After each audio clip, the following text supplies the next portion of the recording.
Astron 0.6 HP inverter class model TC-LRE60 0.6 with remote control. Check natin kung gaano ba ito katipid tong Astron na to. So makita natin yung energy level niya is energy efficiency rating 3.12.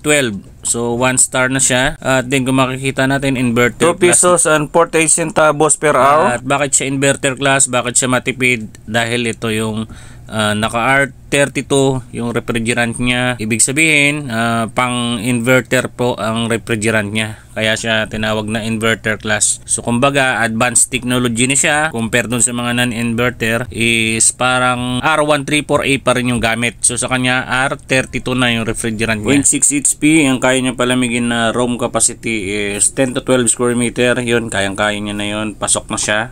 Yung airflow niya is katulad pa rin ng dati. So nasa taas na siya, centralized na kahit na hindi din siya swing, automatic ma-distribute niya naman yung hangin na malawak. So mayroon din siyang manual, pwede siya ipihit pa side by side and up and down.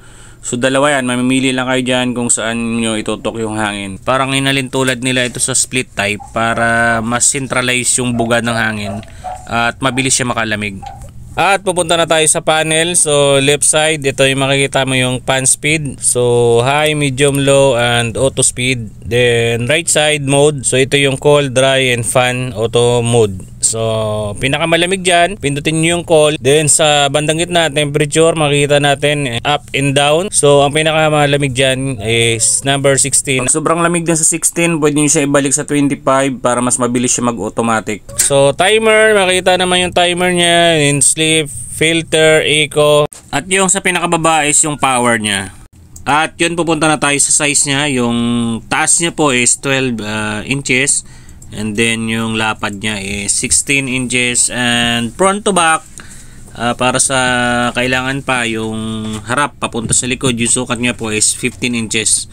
So yun lang po yung sukat nya. Back check, at ito na yung likod nya is maganda dito. Naka blue fins na siya.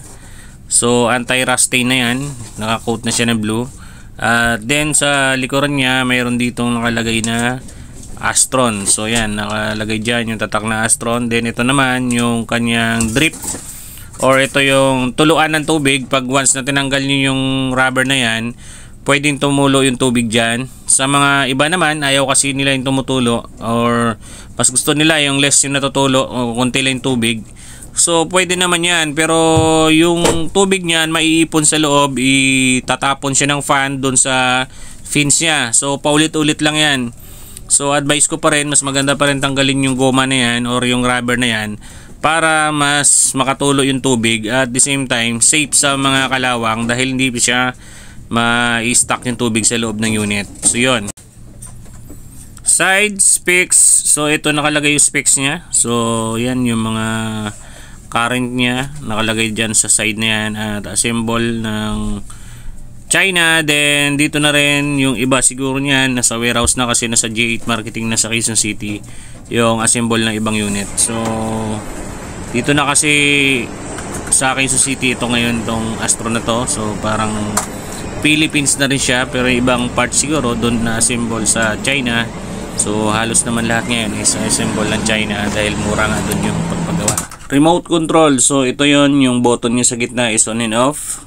Then etong arrow left side is ito po yung sa degrees 16 yung pababa, hanggang 30 naman yung pataas. So pag malamig, lagay nyo lang sa 16.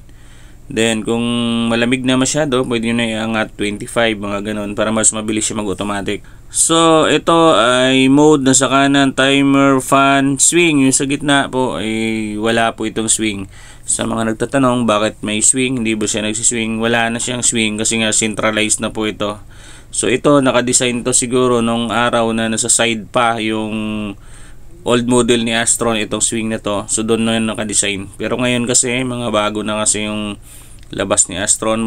At itong pang last, magbibigay lang tayo ng idea or kaalaman natin dito sa aircon kung ano ba tong non-inverter, inverter class, at inverter. So non-inverter, una muna tayo doon is yun. alternating current, so automatic siya pag na-reach siya na yung cooling capacity sa room or sa area is automatic siya magfa-fan. Then magme-maintain lang muna yung fan habang malamig pa. Pag nawala na yung lamig, saka papasok uli yung compressor, papalo uli yung compressor, then aandar uli. So yun yung non-inverter. At yung preon niya is pang non-inverter, katulad ng nabanggit natin kanina is R134A. Then ito naman yung inverter class. So inverter class, naka-set pa rin siya like ng non-inverter, katulad din sa non-inverter. Direct current siya, ay alternating current siya.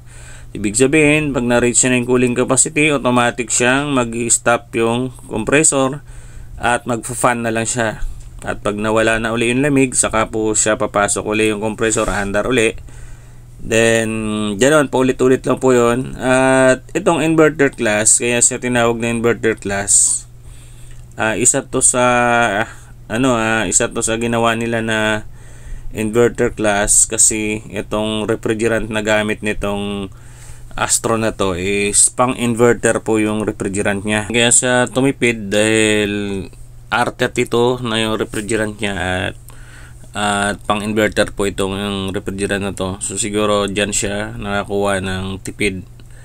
So malaking advantage nito compare dun sa ibang brand na talagang ng inverter. So kaya ito is fast moving base seller tong Astro na to.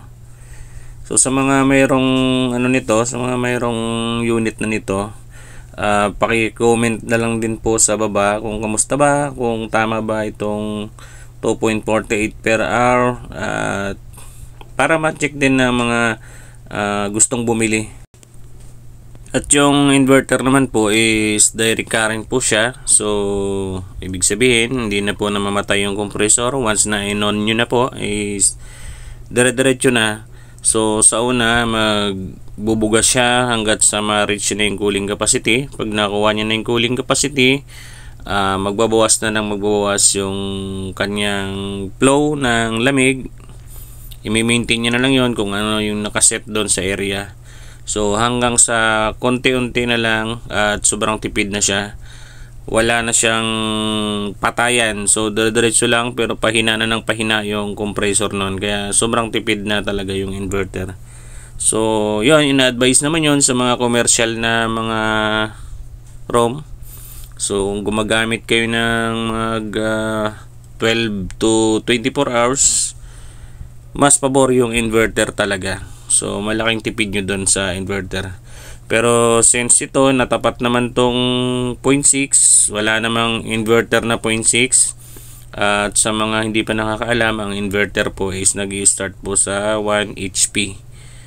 So yun lang. So yun lang may share natin. Maraming salamat sa panonood, at paki-like and share kung nagustuhan nyo, at magre-review pa tayo ng comment lang kayo kung ano yung gusto nyo i-review na mga appliance dito. So yun lang, maraming salamat, God bless, babush.